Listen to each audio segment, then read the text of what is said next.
RCF.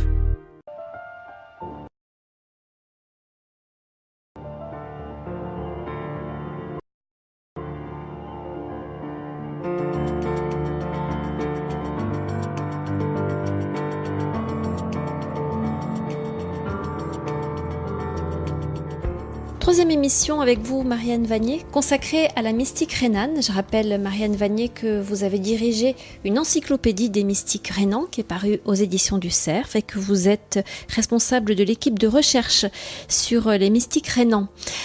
Nous avons parlé de Maître Eckhart, bien sûr, celui qui est à l'origine de ce mouvement. Maître Eckhart, à qui on associe d'autres noms qui sont importants, comme ceux de Jean Tauler ou de Henri Suzeau. On a également parlé de Nicolas de Cus, qui est plus tardif. Maître Eckhart a eu en quelque sorte des disciples, on peut dire ça comme ça ? Oui, alors... il y a une iconographie qui représenterait Eckhart avec Tauler et Suzeau comme étant ses disciples immédiats. Mais là, c'est assez faussé parce que premièrement, on n'a aucune image à proprement parler d'Eckhart. Et d'autre part, Tauler et Suzeau n'ont jamais été ses élèves à proprement parler parce que lorsqu'il était à Strasbourg, on l'a vu, il était chargé plus démonial. Il était là pour apporter une solution au problème du libre-esprit et il n'était pas enseignant comme tel. Mais il est vrai que lorsque Tauler était novice puis jeune dominicain au couvent de Strasbourg, il a largement côtoyé Eckhart, il l'a écouté et il a été marqué par lui. Et il en va de même aussi pour Suzeau. Alors, quelle influence Eckhart a-t-il eu sur ces deux hommes ? C'est une influence peut-être, pourrait-on dire, charismatique, c'est-à-dire qu'ils se sont rendus compte de l'importance de sa pensée. Et si on prend déjà Jean Tauler, qui était strasbourgeois, qui a passé l'essentiel de sa vie à Strasbourg, mis à part l'exil à Bâle, dû au conflit entre le pape et l'empereur, en fait, Tauler a compris l'essentiel de la pensée Descartes et justement l'essentiel de la pensée Descartes qui se trouve en particulier dans les sermons 101 à 104, son cycle sur la naissance de Dieu dans l'âme, et Tauler les a repensés et adaptés. Alors, en fonction de son expérience, Eckhart parlait de la naissance éternelle. C'est-à-dire, il y a cette expérience de la vie trinitaire, il aurait été plongé dans la vie trinitaire, il aurait compris l'engendrement du Fils, et à partir de là, comment chaque être humain est conformé au Fils, comment chacun devient fils dans le Fils. Donc, lui parle à partir de là de la naissance éternelle de Dieu dans l'âme, et cette naissance éternelle, dit-il dans le sermon 101, intervient à tout moment, à toute heure, et de manière continuelle. C'est une sorte de création et d'incarnation continuée, si on veut. Alors, c'est très bien, mais on se situe dans l'éternité. Et Tauler en fait quelque chose voilà. de plus réaliste ou réalisable ? Voilà, alors dans son sermon sur Noël, dans son premier sermon en fait, Tauler va parler des trois naissances. C'est-à-dire, pour rendre compte du mystère de Noël, il dit « il y a trois naissances ». Une qu'on oublie souvent lorsque il y a la célébration de Noël, c'est la naissance éternelle, c'est-à-dire l'engendrement du Fils dans la Trinité, Eckhart. Ensuite, la naissance temporelle, l'incarnation à Bethléem, un événement historique. Puis la naissance spirituelle, la naissance de Dieu dans l'âme, à tout moment et à toute heure. Mais je dirais que Tauler est infiniment plus accessible qu'Eckhart, mais en même temps, c'est la même réalité qui intervient chez les deux. Tauler s'inspire de tous les textes Descartes ou bien d'une partie essentiellement ? Vous nous avez parlé de textes latins, il y a des textes en allemand. On retrouve tout ça chez Tauler ? Oui, c'est-à-dire, l'œuvre latine et l'œuvre allemande sont deux volets, mais on a les mêmes intuitions. Et Tolère a fait ses études de dominicain, donc il avait tout à fait accès au latin, il le parlait de manière courante, donc pas de difficulté. Et pour l'œuvre allemande aussi. Alors peut-être, ce qu'on peut voir, c'est qu'il y a une partie de l'œuvre Descartes qui est un peu le vademecum ou discours de la méthode de l'œuvre Descartes, les entretiens spirituels, les discours qu'il avait le soir avec les novices lorsqu'il était prieur à Erfurt, avec cet accent mis sur l'esprit libre. Et Tolère reprend, adapte dans des sermons cela, mais aussi l'œuvre latine. Alors la différence tout de même avec Eckhart, c'est que chez Tolère, on n'a aucun commentaire suivi des livres bibliques. On n'a pas plus de commentaires de la Genèse que de l'Exode, que de l'Évangile de Jean, alors qu'on l'a chez Eckhart. Alors, est-ce que c'est perdu ou pas? Je ne pense pas, parce que immédiatement, Tolère a été un pasteur. C'est-à-dire, à la différence Descartes, il n'a pas été enseignant à l'université de Paris, mais il était chargé démonial et il était pasteur. Donc, son activité principale, c'était des sermons. Il n'en demeure pas moins qu'il a quand même repris les intuitions essentielles Descartes, aussi bien sur la Trinité que sur l'anthropologie. Parce que, par exemple, tous les sermons de Tolère se définissent à partir de la fête de la Trinité. Bon, c'est vrai. À l'époque, la fête de la Trinité était centrale, mais c'est étonnant. Or, l'intuition de fond Descartes, c'est ça. Voilà. Donc là, on a une filiation très nette et en même temps une prudence. Parce que il ne faut pas oublier que Tolère écrit juste après la condamnation des Descartes. Donc il dit, un maître a dit, et il ne dit pas Eckhart. Il ne le cite pas. Non. Mais tout le monde le reconnaît. Voilà. Mais simplement, si directement il le citait, il prendrait des risques. Oui, parce qu'il risquerait de lui arriver la même chose. Et puis peut-être aussi que c'est une manière détournée de pouvoir continuer à transmettre et à diffuser cette pensée de Maître Eckhart. Oui, et c'est ce qu'il a fait.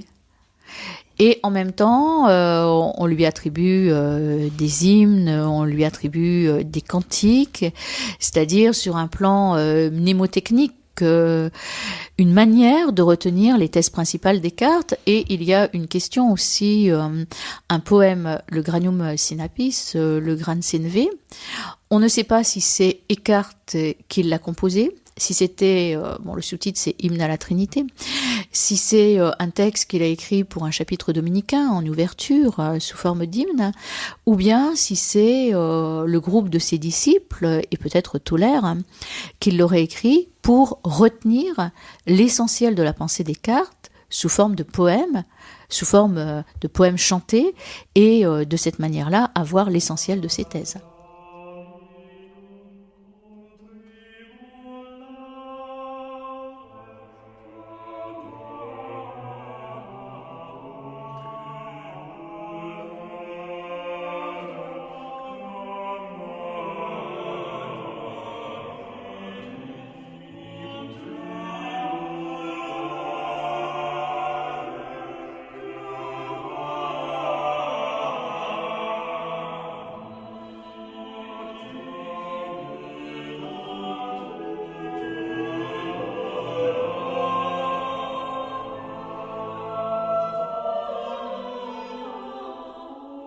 Marianne Vanier, il y a une phrase de Jean Tolère qui est très connue.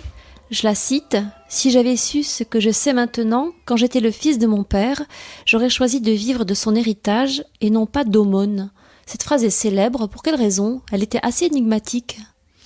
C'est-à-dire que le problème des dominicains, c'est un ordre mendiant. Donc, vivre d'aumône, Thomas d'Aquin, après ses cours, demandait l'aumône dans les rues à Paris. Et Tolère était le fils d'un conseiller municipal, entre guillemets, de la ville de Strasbourg. Et c'est vrai que s'il était resté dans sa famille, lui-même aurait eu un poste analogue. aurait été reconnu et aurait eu un statut social. Alors que, comme dominicain... Il y a renoncé. Voilà. Et en même temps, il a une vie plus difficile. Et cette phrase se situe aussi dans le contexte du procès Descartes, où lui-même était quand même comme point de mire, hein. D'où ici la difficulté de sa vie. Il a été un peu inquiété, Tolère ? On n'a pas d'éléments, mais compte tenu de la prudence qui a été la sienne, on pense que... Oui. Bon, on n'a pas de témoignage historique, mais on le suppose. Alors, s'agissant de Henri Suzeau maintenant, qu'est-ce qu'on peut dire de ses liens avec Eckhart ? Vous nous avez laissé entendre tout à l'heure qu'il y a peu de chances que Eckhart ait enseigné directement à ces deux hommes, hein, à Tolère ou à Suzeau. Donc, quel lien peut-on établir entre eux ? Alors, lui aussi a compris l'essentiel des intuitions Descartes et véritablement y aller très loin. Et cela lui a coûté son poste de lecteur au couvent dominicain de Constance et lui a valu un certain nombre de tribulations. Et le petit livre de la vérité où justement il prend la défense des cartes a été quand même assez mal accepté parce que, à la différence de Tolère, Suzeau n'a pas été prudent. Mais il a directement pris la défense des cartes et il a presque été interdit d'enseignement pendant un certain nombre d'années. Or, c'est tout de même dommage parce que il y avait là une pensée très importante. Donc Tolère a rendu la pensée des cartes, disons, plus accessible. Suzeau, qu'est-ce qu'il en a fait de cette pensée de Maître Eckhart ? Lui-même l'a un peu fait dévier du côté d'une mystique de la passion à cause des tribulations qui ont été les siennes, mais il y a toute une réflexion sur l'image et la désimagination qui est tout à fait intéressante. C'est-à-dire que ça reprend la question de la petite étincelle de l'âme ou encore de la création de l'être humain à l'image de Dieu. Alors en allemand c'est Bild, l'image, mais pour que cette image apparaisse, il faut l'Entbildung, c'est-à-dire désencombrer, le détachement. Et pour passer à l'Überbildung, c'est-à-dire au dépassement des images, et c'est ce qu'on a dans le chapitre 52 et aussi dans le chapitre 53 de la vie de Suzeau. Et il dit chasser les images par les images pour laisser émerger la seule image qui est l'image de Dieu. Donc il a vraiment repris le cœur de l'enseignement des cartes. Simplement, sur un autre plan, il dit chasser les images par les images parce qu'il s'adresse à des moniales et parfois il n'est pas compris. Et à partir de là, ses œuvres vont être illustrées et même lui va superviser l'illustration de sa vie. Donc d'un côté, il faut laisser émerger la seule image qu'est l'image de Dieu, il faut refuser les autres images, mais on accepte quand même des images pour arriver au cheminement spirituel. Et si on prend le chemin mystique, Eckhart ne donne pas de chemin codé, sauf dans le Sermon de l'homme noble, alors que Suzeau va définir une voie mystique qui part de la Trinité pour y retourner. C'est-à-dire que il reprend l'intuition essentielle des cartes, partir de la Trinité, vivre le détachement. Il va mettre davantage l'accent sur la souffrance parce que il y a un certain nombre de visions de Suzeau où il entend le Christ lui dire « Tu n'as pas encore compris tout ce qui te restait à souffrir ». Et ensuite, il retourne dans la vie trinitaire pour vivre la filiation divine. Donc tout de même, je dirais, l'intuition de fond y est, mais en même temps avec une mystique de la passion qui oriente vers la dévotion moderna, qui interviendra un peu plus tard. Qu'est-ce que c'est que la dévotion moderna ? C'est-à-dire le représentant majeur, c'est Ruysbrock, et c'est davantage vivre l'imitation du Christ souffrant. Et ça va donner lieu au célèbre ouvrage L'imitation de Jésus-Christ. Donc là, on passe à autre chose, mais comme on l'a vu aussi dans la première émission sur un plan historique, Suso vit l'époque de la peste noire, de la persécution des Juifs, époque beaucoup plus difficile que celle des Descartes. Donc le fait de mettre l'accent sur la souffrance, non seulement il la vit parce que lui-même est quand même persécuté comme disciple des Descartes, mais en même temps, la période est terrible avec les famines, avec vraiment des épidémies, quelque chose de très difficile, beaucoup plus difficile qu'à l'époque des Descartes. Et donc tout ceci influence sa pensée, Oui. sa manière d'interpréter la pensée Voilà. des Descartes. Oui. Il y est fidèle quand même, Ah, entièrement. parce que l'interprétation, ça peut Non, avoir... il est tout à fait fidèle. Simplement, lui va revoir peut-être davantage la divinisation comme étant la naissance de Dieu dans l'âme, mais le dialogue avec la sagesse éternelle, et la sagesse éternelle étant le Christ. C'est-à-dire, il va reprendre l'acquis du commentaire de la sagesse des Descartes, il va reprendre l'acquis des sermons 101 à 104, il va reprendre l'ensemble, mais avec une facture personnelle, et lui-même va se définir comme le serviteur de la sagesse éternelle. C'est-à-dire que peut-être la différence entre la mystique Descartes et celle de Suso, c'est que pour Descartes, c'est la conformation au Christ par la grâce, l'introduction à la vie trinitaire. Pour Suso aussi, mais par une imitation plus que par une conformation. C'est-à-dire, là, il y a une petite variante qui intervient.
Histoire du christianisme, Véronique Alzieux.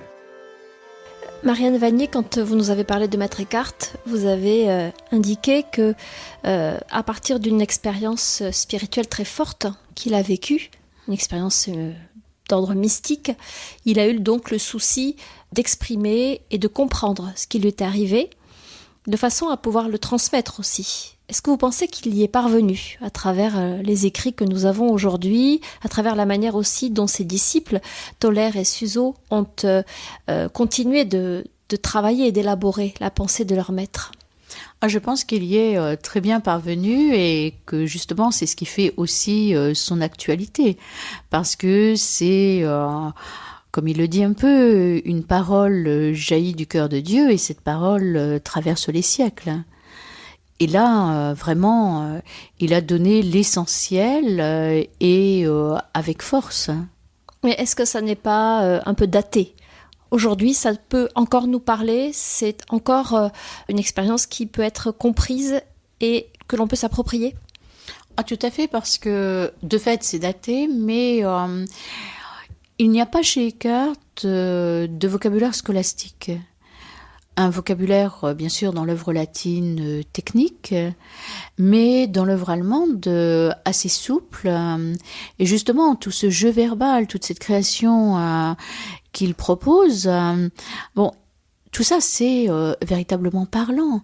Et dans le sermon de l'homme noble, lorsqu'il voit les différents degrés, c'est tout à fait parlant pour nous. Et il donne aussi des exemples de la vie courante. C'est quelque chose de tout à fait accessible. Et même s'il va au fond de la théologie, il va parler des deux fontaines, la fontaine de la création et la fontaine de l'engendrement du Fils. Et il dit tout part de l'engendrement du Fils, c'est la première fontaine. Il y a tout un bouillonnement de la vie de Dieu en lui-même, mais il y a un bouillonnement vers nous qui est la création, et la création va retrouver justement le bouillonnement premier. Or, c'est très souple, c'est toute une vie comme telle. Quelqu'un comme Bergson dans Les Deux Sources est sur certains points assez proche sans avoir lu Eckhart, mais je veux dire qu'il y a aussi toute une actualité et vraiment aussi une manière d'interpréter les textes bibliques qui est très vivante et très actuelle. Voilà, on l'a dit, très moderne. Enfin, pour terminer, comment est-il considéré aujourd'hui dans la famille dominicaine ? Alors, la famille dominicaine est très variée, très vaste. Malgré tout, est-ce que on l'a redécouvert aussi au sein des frères prêcheurs ? Oui, alors il est justement en cours de redécouverte parce que il est largement apprécié. Simplement, tous les dominicains n'ont pas lu l'ensemble de l'œuvre Descartes parce que là, si on prend l'ensemble de l'œuvre, ça fait 4-5 ans qu'on a à peu près l'ensemble et encore, il manque quelques sermons.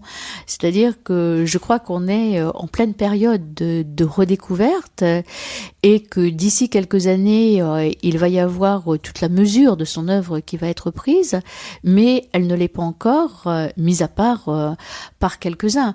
Bon, il y a quelque chose d'important, c'est par exemple en Angleterre, les dominicains d'Oxford qui ont fait tout un effort pour le connaître, et puis le chapitre de Mexico de 1987 qui avait demandé sa réhabilitation, d'où l'intérêt que l'ordre porte à Eckhart. Un mot quand même sur cette encyclopédie des mystiques rhénans, Marianne Vanier, que vous avez, je le rappelle, dirigée. Cette encyclopédie reprend la plupart des termes, des thèmes importants de la mystique rhénane. Oui, c'est-à-dire que on a vu en dialogue les mystiques rhénans et Nicolas de Cuse qui les a fait redécouvrir. Et de la manière suivante, c'est-à-dire présenter les auteurs, leurs contemporains, le contexte où ils ont vécu, ensuite reprendre une à une leurs œuvres et les présenter pour donner un panorama d'ensemble, ensuite reprendre les thèmes majeurs qu'ils ont développés. Alors parfois pour un thème, on l'a chez les mystiques rhénans et chez Nicolas de Cuse, parfois c'est simplement l'un ou l'autre. Ensuite, on a l'influence qu'ils ont eue à travers les siècles et c'est vraiment une partie importante. Donc on a essayé de voir à la fois auteur, œuvre, thème, influence pour donner un peu une introduction globale avec des bibliographies substantielles. Et en essayant de faire le point sur les études jusqu'aujourd'hui pour tous les points envisagés. Une dernière question. Pourquoi est-ce que Nicolas de Cuse n'est pas à proprement parler inclus dans la mystique rhénane, puisqu'il en est l'héritier quand même ? Ben oui, mais c'est quand même limité par le Rhin et non la Moselle, par une époque qui est le XIVe et non le XVe siècle, par une langue qui est le moyenno-allemand et qui n'est pas le mosellan. Voilà, c'est un peu les raisons, mais autrement, il y a une synergie entre eux. Donc, en plus, Nicolas de Cuse est celui qui fait le passage à la modernité. C'est vraiment l'homme de la Renaissance, le génie de la Renaissance, et qui fait passer à la modernité. Merci beaucoup, Marianne Vanier, de nous avoir